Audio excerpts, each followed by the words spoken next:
Hello, I'm Thomas.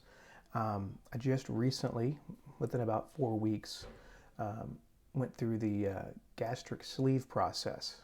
And that's where they take your stomach and decrease the size to that of about a banana. And so I'm going to give you kind of cliff notes of my process and kind of how I got there and kind of how things have been since then. I'm still on the post-op diets, and I'm still on some regulated diets, and so I can't comment on those just yet because I'm not there yet. I will say that it is definitely something to think about, and when I say think about, I mean, you know, research it, read about it, and kind of understand and make sure you're mentally in a position to want to do it. Um, Long story short, and I'm sure many of you share a similar relationship with food, but I have had a bad relationship with food. I don't think I binge ate too often. It's just that I would choose the wrong choices, I guess, in types of food I should be eating. High calorie. I would eat out of comfort versus necessity. Out of high school, I started having problems with my weight, which was kind of dependent on my financial circumstances. I was making money. It wasn't a lot of money, but I was single and about to be married at that point, but single, and we were both working, my fiance and I, and it was nothing for me to run by Jack in a Box during my break or during after work and grab something big. It was usually whatever big sandwich they had with curly fries or something. That was common. It was just, I say Jack in a Box because that's where I went a lot of times. During my breaks, I would run by a little gas station that sold. If you're from the Texas area, we had what was called Dublin Dr. Pepper. This is a Dr. Pepper that was made with cane sugar. They don't do it anymore, so I'm kind of dating myself. This was back in the mid 2000s, and I'd get a king size Snickers. So I'd get a Dr. Pepper king size Snickers, and that would be my lunch break. And then not to include, some days it would include the Jack in a Box. And I use that as an example because it was right next to where we worked. So I developed these bad habits over time, and I'd try to exercise, and I'd have some success for a few months, and then I would let off, and I'd gain it back, and I'd let off, and keep coming up, and then I'd get back on the track, and then it would happen again. It was very common. It was just a roller coaster kind of diet that I'd go on, and I would eat to feel better. If I was having a bad day at work, I'd run by and grab, something, maybe Jimmy John's, or I'd grab, Buffalo Wild Wings or Wingstop. My favorite happened to be Wingstop, and so I would just do that on a more frequent basis than I should, and so. And then at home, I would eat things. I would take chips and I would take shredded cheese and make nachos, and it was very good. It was very salty and it made me happy, and things like that. Don't do that, but that's what I did, and that kind of led me down a path to where I was on multiple medications, many for high blood pressure, cholesterol, and then I was taking 3 medications for type 2 diabetes. That started to creep up on me. My blood sugar, my numbers kept going higher, A1C kept going higher. So I was taking metformin. I was taking 1,000 of those twice a day. I was taking Trulicity injections once a week, and I was taking Januvia also once a day.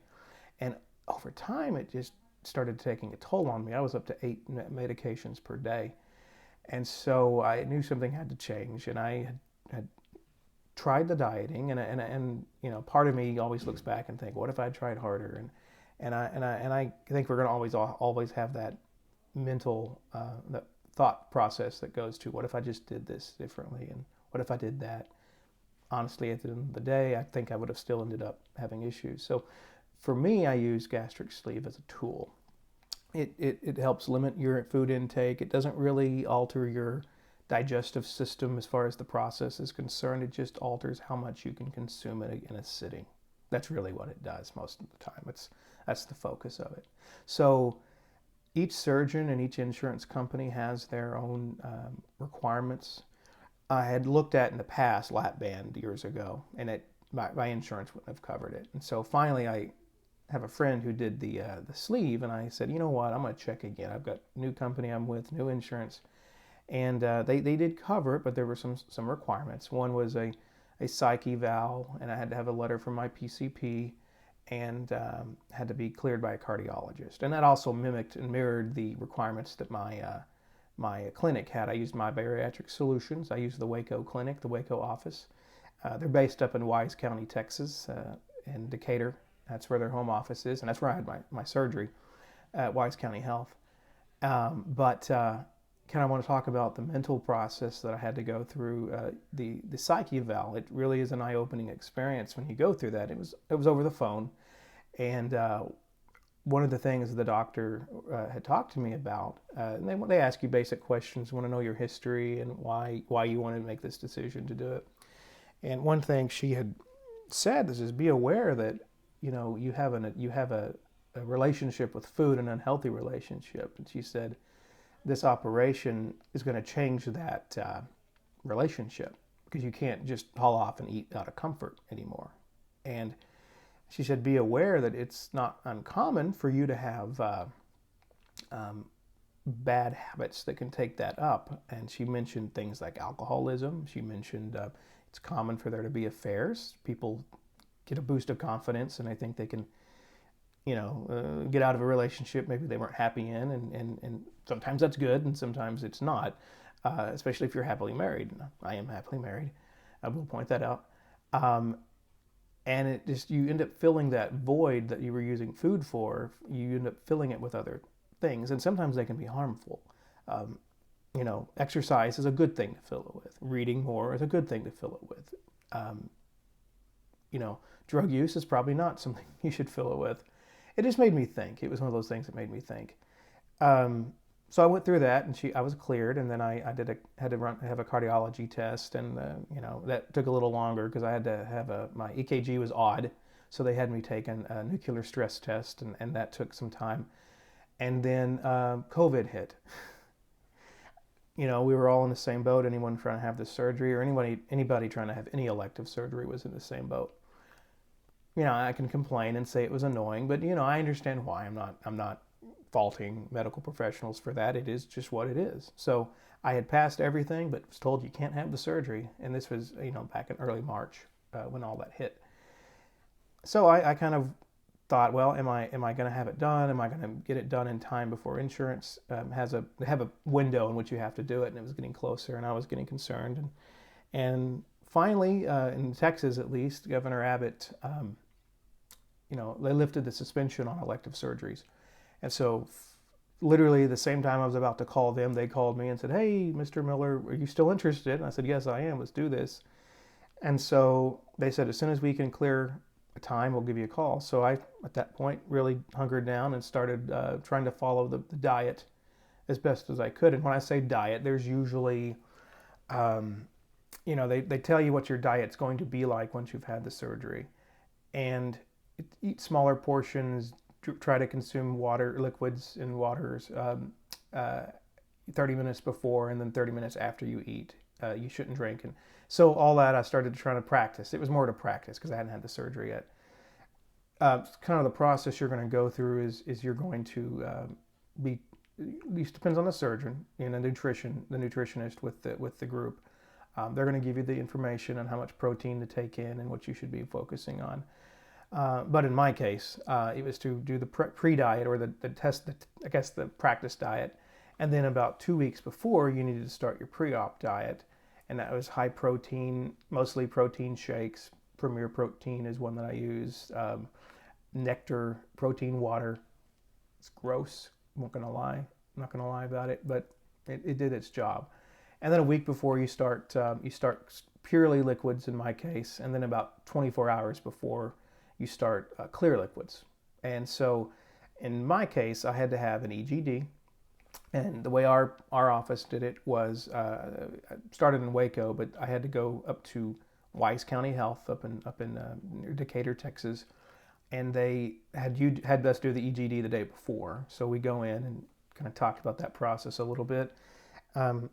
It's relatively simple and it's relatively painless. They're going to start an IV on you, and they're going to give you some medicines to calm you down and kind of relax you. And then you're going to go into a room. They're going to inject you with the anesthetic, and you'll be asleep for about 5 minutes. They shove a camera down your throat, take some pictures, pull it out, and then the doctor will usually, assuming everything looks good, they'll talk to you about the next day. That's when, in my case, when I had my surgery.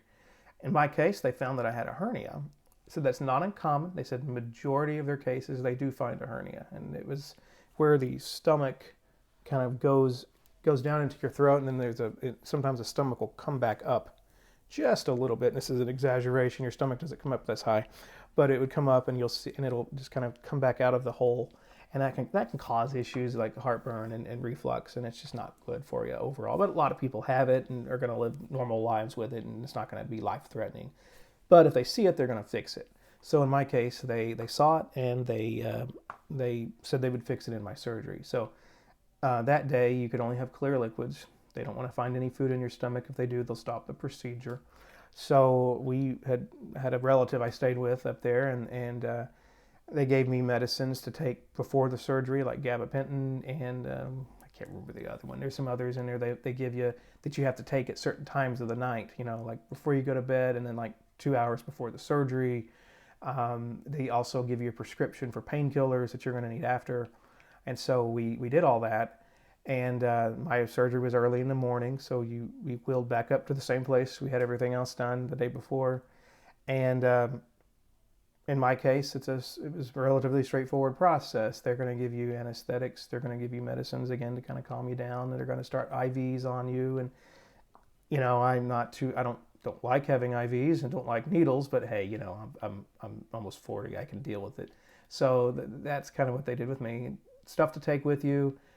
You're not going to take a whole lot. You're not going to feel like doing a whole lot. So I did bring my Kindle. I did a little reading. Had my phone. I had a charging system, little boost system. This was done during COVID, so I couldn't have any relatives or anybody with me. It was literally just myself. But the nurses were great, and we worked with, and they were super nice. And since it was still, going through COVID, they didn't have a lot of patients. They were fortunate they didn't have a lot of COVID patients, so if any. And so I became good friends with the nurse. The same one that helped me with the EGD was the same one I had the next day. And so, anyways, you go in, and it's just like if you've ever had any procedure done, it's just like any other. They start the IVs, and then they wheel you in, and I don't remember anything. I won't remember waking up in the recovery room. I knew I'd had something done, but it wasn't in any pain at that point. And the first thing they make you do is they kind of wake you up, and they say, okay, let's get you to drink some sips of water. So they'll give you these little, think of a shot glass. I'm not much of a drinker, but think of a shot glass, and they fill it with water, and you have to drink that every 30 minutes.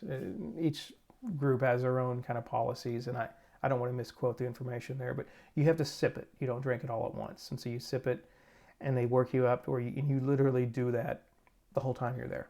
So as far as pain, it's going to vary per person. I didn't have a lot of pain the first few hours. They do encourage you to get up and walk.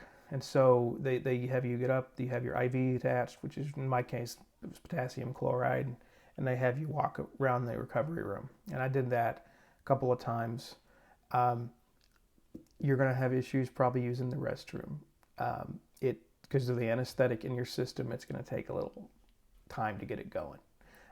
We'll leave it at that, but it's not impossible. I didn't have to be cathed or anything, but some people do. I don't want to alarm you, but you might. It's the anesthetic trying to wear off your system, and so going number one can be a little bit of a challenge, but you'll get through it. They also encourage you they'll bring you Jell-O, and they'll bring you, in my case, sugar-free popsicles. It's all sugar-free. It needs to be sugar-free. And they really just want to make sure you've got liquid flowing through your system. Not really any protein at that point, just clear liquids. That's what they want you on. So let's talk about the pain. Probably in my case, a few hours after the surgery, I started to have, felt like heartburn. It felt like you needed to burp. You can't. And here's what's causing it.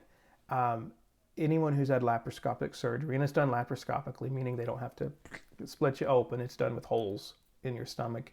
I've got about 5 of them. I'm not going to show you my shirt, or my stomach, but I've got like 5 indentions or 5 places where they place their equipment. So you have machines and devices that are used to cut and pull things out. Well, they fill you with gas. I think it's carbon dioxide. I could be wrong, but they fill you with a certain kind of gas, and it basically just makes you balloon out so they have room to work in. They get most of it out. They don't get it all out. And because of that, you're going to have a feeling of fullness, and you're going to have a feeling of just gas pains. And the gas will settle usually in your shoulder or your neck. And the best way to get rid of it is to walk. It wasn't excruciating. It was just uncomfortable. And so that's just kind of a heads up. Some people will describe it being very painful. Some people have compared it to childbirth. I don't know. I haven't gone through that. It's not comfortable. It's bearable. You'll be given pain meds. You'll be given basically treatments that'll kind of help with that. So I guess pain meds would be the best answer. Sleeping that first night was pretty challenging because you just felt like you couldn't get comfortable. In fact, I ended up just getting out of the bed, sitting in an armchair that reclined back, and we had a storm come through that night, and it was pretty because I could see the lightning off in the distance, and so I basically just watched the storm, tried to read a little, and I guess eventually fell asleep. I just don't remember much of it. My case, I stayed the night. Some people can go home the same day. I'm type 2 diabetic, and they wanted me to stay an extra night, so I did. Not everyone will have to stay the night. As far as going home, you're given a list of your medications that you need to take on a regular basis. I was able to get off my Trulicity at the same time, and was able to shave off my Januvia and cut back on metformin pretty quickly, like the day of. So that was a plus because your blood sugar somehow is controlled. Doctor told me that it's somehow controlled. They've seen blood sugars drop pretty quickly after the procedure. So something in the stomach helps regulate it in addition to the pancreas. So fast forwarding, we get home. You have an aspirator, which is a device. You have to breathe, force yourself to breathe into this machine. It's not really a machine. It's just blows a ball up, and you have to maintain a certain pressure. That's for two reasons. Number one, you're susceptible to getting pneumonia. Two, I'd had the hernia repair, and that made it difficult to breathe because they have to go through the diaphragm to get to that. A little painful, but it's bearable. Your first 2 nights of sleeping are going to be difficult. And then from there, you stick to clear liquids for a week. And then after that, we then switched me to full liquids, which was like protein drinks, Premier Protein. I like the Fairlife brand as well, Core Protein, Core Power, I guess is what it's called. And then from there, in my case, I was on 2 weeks of full liquids. Again, being diabetic, it's a little different. That next week, I saw kind of did a follow-up in the Waco clinic, and they seemed happy with everything. You're going to have some constipation. Even if you're drinking full liquids, you're going to have some. And I'm sorry, there's no delicate way to put it. It is what it is. You could probably take some stool softeners, and that can help. From there, I was on 2 weeks of full liquids. Just last week, I started my soft foods, so eggs, scrambled eggs with very little on them. You're going to want to be drinking frequently. Again, clear liquids, protein drinks, and you're not going to be able to drink a lot very quickly. If you drink too quickly, it'll come back out like a geyser. Unfortunately, I haven't had that happen to me, but it can happen. You'll want to monitor your blood pressure. I had an issue where it was a good problem to have, but basically you'll lose weight pretty quickly. First 3 days, don't worry about it. You might gain actually a little weight because you're going to have fluids running through your system. So you're going to gain some weight, and that's nothing you can do. There's nothing you can do about it. It's just from the IV solutions and everything they've pumped you with. Deal with it. Sorry, you'll just have to have that happen. Probably 3 to 4 days later, you'll start seeing the weight drop off. And for me, it was significant. I lost about 15 pounds in about a week and a half. For me, it slowed down a little bit. After that, that's because all the water weight came off. You're still losing weight the normal way. It's not like, it's not going to magically make 100 pounds drop off. You're still losing weight with calorie control. But you're not going to be able to eat a lot, especially if you're drinking liquids. You won't be able to drink very quickly. When you hit solid foods, you might be able to take a few bites. Kind of lost my train of thought. Where I was going with the blood pressure, my blood pressure started to plummet. It's because I was on the same medications and same dosages. My weight dropping, it was causing issues. And so I was actually having some fainting spells, so I called the doc on call, and they told me to cut back on some things.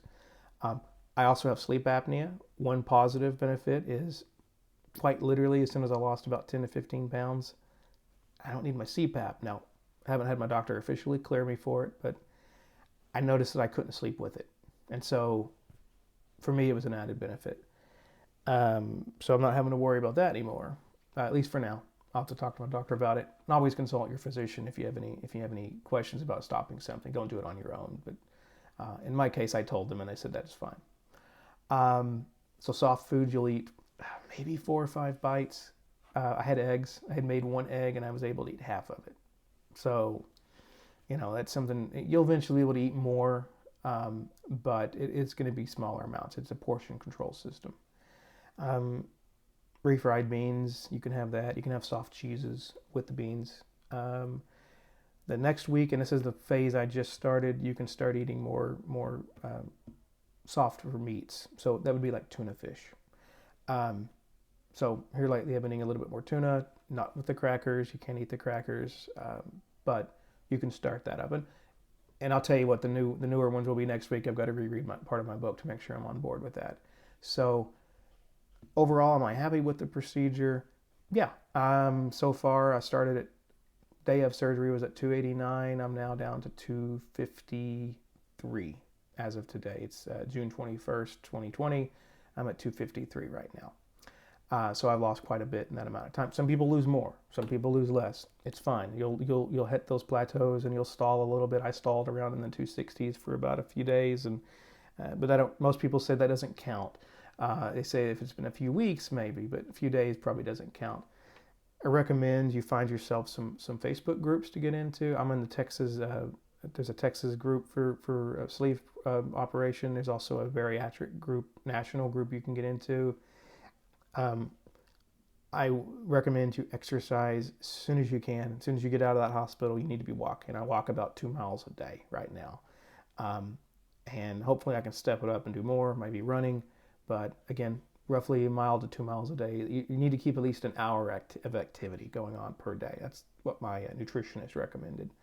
There are things I miss. We call it head hunger. That's where you're really hungry for something, but you can't have it.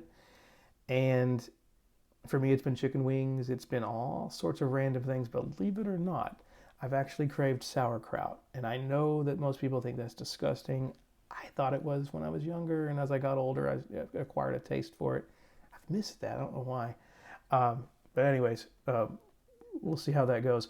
Eventually, I can probably eat it. You just want to be very careful as you progress, to more complex foods. Some things will make you sick. It's not common with gastric sleeve, but there's a condition called dumping syndrome.